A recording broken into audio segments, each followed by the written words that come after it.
कहानी की शुरुआत होती है एक छोटे से गांव विजयपुर से। विजयपुर बहुत ही शांत और खूबसूरत गांव था। गांव के लोग हमेशा खुश रहते थे, अपनी जिंदगी हंसी खुशी बिताते थे। लेकिन इस हंसी और खुशियों के पीछे छिपा था एक ऐसा रहस्य जो किसी के भी रोंगटे खड़े करने के लिए काफी था। इस गांव में आने जाने के लिए सिर्फ 2 दरवाजे थे। लोग इन्हीं से गांव में आते जाते थे, पर बहुत कम लोग गांव से बाहर जाते थे, क्योंकि गांव वालों का कहना था कि वो दोनों दरवाजे श्रापित हैं। जिसने भी गांव से बाहर जाने की कोशिश की वो या तो वहीं मर गया या फिर रहस्यमयी तरीके से गायब हो गया। इसी वजह से कोई भी उस गांव में आने जाने की हिम्मत नहीं करता था। लेकिन फिर एक दिन 2 भाई काम की तलाश में उस गांव में आ जाते हैं, ज्ञान और राइस्टार। दोनों भाई बहुत ही मेहनती और साफ दिल के थे। दोनों ने गांव में ही छोटा मोटा काम करके एक बड़ा सा ढाबा खोल लिया और कुछ ही दिनों में वह ढाबा पूरे गांव में मशहूर हो गया और अच्छी कमाई भी होने लगी। और फिर एक शाम राइस्टार ने अपने भाई ज्ञान से कहा, भाई अब हमारा काम अच्छा चल रहा है और काफी पैसे भी जमा हो गए हैं, तो तू कल गांव जाकर कुछ पैसे माँ पापा को दे आ। ज्ञान ने हामी भरी और अगले दिन शाम होते ही वह गांव से बाहर निकल पड़ा। लेकिन उसे गांव के श्राप के बारे में कुछ भी पता नहीं था।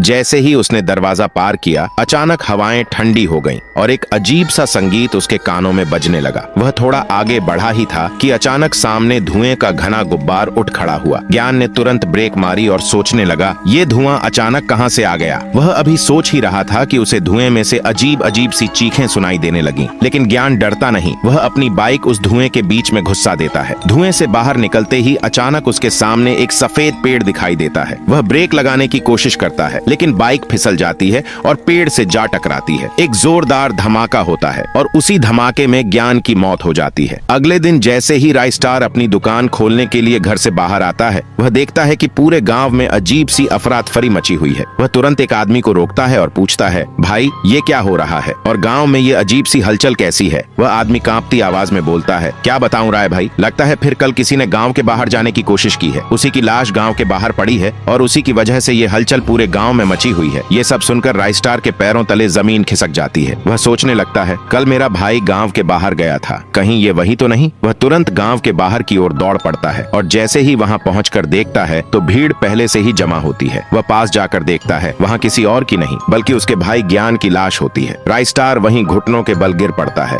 और फूट फूट कर रोने लगता है और चिल्लाते हुए कहता है, कैसे लोग हो तुम, मेरा भाई यहाँ मरा पड़ा है और तुम सब चुपचाप खड़े होकर तमाशा देख रहे हो। लेकिन किसी ने कोई जवाब नहीं दिया। और फिर अगले दिन शाम होते ही राइस्टार अपने भाई का अंतिम संस्कार करते हुए फूट फूट कर रोता है। रोते रोते वह मिट्टी पकड़कर कहता है, भाई मैं तेरी मौत के इस रहस्य का पता जरूर लगाऊंगा, चाहे इसके लिए मुझे अपनी जान ही क्यों न देनी पड़े। और फिर अगले दिन शाम होते ही राइस्टार एक पेड़ के पीछे छिपकर उस श्रापित दरवाजे पर नजर रखने लगता है। जैसे ही रात गहराने लगती है, उस दरवाजे से अजीब अजीब सी आवाजें आने लगती हैं। तभी एक आदमी उसी रास्ते से दूसरे गांव अपने घर जा रहा होता है और जैसे ही वह उस दरवाजे को पार करता है, तभी वही अजीब सा धुआं उसके सामने आ जाता है। वह बिना डरे अपनी बाइक उस धुएं में घुसा देता है। पेड़ के पीछे छिपा राइस्टार ये सब देख रहा होता है। वह देखता है कि सड़क के बीचों बीच एक अजीब सा साया प्रकट होता है और फिर वह साया उस धुएं के पास जाकर एक सूखे पेड़ में बदल जाता है। और जैसे ही वह आदमी उस धुएं से बाहर निकलता है तो अपने सामने एक पेड़ देखकर उसका संतुलन बिगड़ जाता है। गाड़ी जाकर सीधा पेड़ से टकरा जाती है और उसी जगह पर उसकी मौत हो जाती है। राइस्टार यह सब देखकर पसीने पसीने हो जाता है। और फिर अगले दिन सुबह होने से पहले ही राइस्टार एक साधु बाबा को गांव में बुलाता है। वह रोते हुए रात की सारी घटना साधु बाबा को बताता है। बाबा गहरी सांस लेते हुए कहते हैं, चिंता मत करो राइस्टार, अब मैं आ गया हूँ ना, सब ठीक हो जाएगा, बस तुम मुझ पर भरोसा रखो। इतना कहकर बाबा तुरंत गहरे ध्यान में चले जाते हैं और मंत्र जाप करते हुए ध्यान लगाने लगते हैं। और कुछ देर ध्यान लगाने के बाद बाबा को दिखाई देता है करीब 50 साल पहले का दृश्य, जहाँ पर अभी उन दरवाजों का निर्माण हो रहा था। उन दरवाजों को बनाने वाला एक बहुत ही बड़ा मिस्त्री था, टंग टंग। टंग टंग एक बहुत ही नेक दिल और ईमानदार मिस्त्री था। वह हर काम बहुत ही ईमानदारी से किया करता था। पर उसका एक भाई भी था जो हूबहू उसकी तरह दिखता था और उसका नाम सहूर था। सहूर अपने भाई टंग टंग से बहुत जलता था और हर वक्त उसे रास्ते से हटाने की योजना बनाता रहता था। और फिर एक दिन सहूर ने एक योजना बनाई। दिन में टंग टंग बहुत मेहनत से उस दरवाजे को बनाता, लेकिन रात होते ही सहूर अपनी जादुई शक्तियों से उस दरवाजे को नष्ट कर देता। और जैसे ही सुबह टंग टंग उस दरवाजे को देखता तो अंदर से टूट जाता। यह सिलसिला करीब 10 से 12 दिनों तक चलता रहा। फिर इन सब बातों से दुखी होकर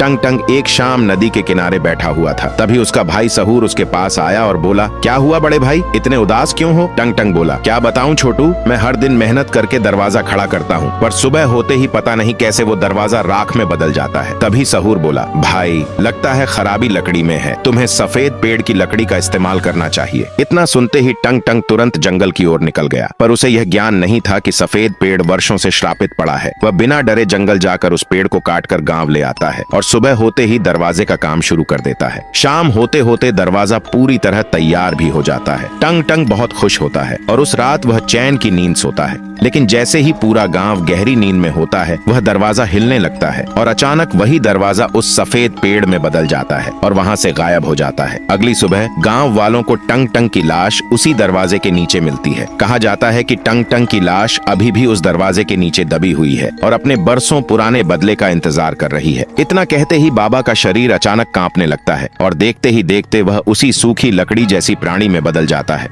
वह डरते हुए तुरंत गांव के बाहर भागने की कोशिश करते हैं, लेकिन जैसे ही वह दरवाजा पार करते हैं, उनके शरीर के चिथड़े उड़ जाते हैं। दूर खड़ा राइस्टार ये सब देख रहा होता है। वह तुरंत बाबा की लाश की ओर दौड़ता है और रोते हुए कहता है, बाबा अब आप भी मुझे छोड़कर चले गए, अब मेरा अकेले का क्या होगा। तभी एक रहस्यमयी आदमी राइस्टार के पास आता है और भारी आवाज में कहता है, विलाप मत करो पुत्र, यह सहूर ही था, टंग टंग का भाई, जो रूप बदल बदल कर घूम रहा था और आज यह टंग टंग के हाथों ही मारा गया है। तभी राइस्टार बोलता है, तो अब मैं टंग टंग को किस तरह शांत करूं और इस दरवाजे के श्राप को इस गांव से कैसे हटाऊं। वह रहस्यमयी आदमी कुछ देर सोचकर बोलता है, तुम्हें अमावस्या की रात को गांव की बगल वाली नदी में जाना होगा और कहना होगा कि अमावस्या की रात में चांद पूरा निकलता है, वहीं से एक भीतार राज प्रकट होगा, वही तुम्हारी कुछ मदद कर सकता है। राइस्टार ने तुरंत उस रहस्यमयी आदमी का धन्यवाद किया और गांव लौट आया। लेकिन उस रात कुछ अजीब होता है। वह दरवाजा अचानक हिलने लगता है और धीरे धीरे उसमें से एक लकड़ी जैसा काला साया प्रकट होता है। वह साया कोई और नहीं बल्कि टंग टंग ही होता है। वह जोर जोर से हंसने लगता है और कहता है, अब मैं पूरे गांव को खत्म कर दूंगा, कोई नहीं बचेगा, सब मारे जाएंगे। और फिर वह लोगों के घर घर जाकर उन्हें अपने जैसा बनाने लगता है और धीरे धीरे देखते ही देखते कुछ ही देर में पूरा गांव टंग टंग में बदल जाता है। अगली सुबह जब राइस्टार घर से बाहर आता है, वह देखता है कि पूरे गांव के लोग कुछ अजीब सी मूर्तियों में बदल चुके थे। वह कुछ समझ पाता उससे पहले ही वे मूर्तियां जोर जोर से चिल्लाने लगती हैं, बदला, हमें बदला चाहिए, बदला। यह सब देखकर राइस्टार के पसीने छूट जाते हैं और डर के मारे वह वहीं से गांव छोड़कर भाग जाता है। फिर जैसे ही रात होती है, राइस्टार तुरंत नदी के किनारे जाता है और मंत्र पढ़ने लगता है। अमावस्या की रात को चांद पूरा निकलता है। मंत्रों की आवाज सुनकर भीतार राज पानी से बाहर आता है और भारी आवाज में कहता है, क्या हुआ राइस्टार, क्यों जगाया मुझे। तभी राइस्टार रोते हुए भीतार राज को अपने साथ बीती सारी घटनाएं बता देता है। राइस्टार की दुख भरी दास्तान सुनकर भीताल राज बोलता है, देखो राइस्टार, अब टंग टंग की आत्मा एक शापित आत्मा बन चुकी है। वह सदियों से इस दरवाजे के नीचे कैद है। तुम्हें उसकी आत्मा को दरवाजे के नीचे से निकालना होगा और उसका अंतिम संस्कार करना होगा, तब जाकर उसे शांति मिलेगी और फिर यह गांव इस अजीब से श्राप से मुक्त होगा। इतना कहकर भीताल राज वहीं से हवा में विलीन हो जाता है। लेकिन भीताल राज की यह बात राइस्टार के दिल में घर कर जाती है और फिर अगले दिन राइस्टार कुछ मजदूर लगाकर उस दरवाजे के नीचे से टंग टंग की लाश निकालता है और पास की नदी के किनारे उसका अंतिम संस्कार करता है। और फिर जैसे ही रात होती है, राइस्टार उस दरवाजे के चारों ओर दिए जलाता है और पूरे गांव वालों के साथ टंग टंग से माफी मांगता है और कहता है, माफ कर दो टंग टंग भाई, आज के बाद ऐसी गलती जिंदगी में कभी नहीं होगी। तभी उस दरवाजे के भीतर से टंग टंग का साया प्रकट होता है और धीरे धीरे हवा में विलीन हो जाता है। और उस दिन के बाद कभी भी इस गांव में आने जाने के लिए कोई पाबंदी नहीं लगी और वह गांव हमेशा के लिए श्राप से मुक्त हो गया। लेकिन अभी भी हर अमावस्या की रात को राइस्टार टंग टंग की कब्र पर जाकर दीप जलाकर उसे याद करता और कहता, भाई अपनी कृपा इस गांव पर बनाए रखना। तो गाइज, यह कहानी आपको कैसी लगी, लाइक, शेयर और सब्सक्राइब करके जरूर बताना। तो मिलते हैं किसी और नए वीडियो पर।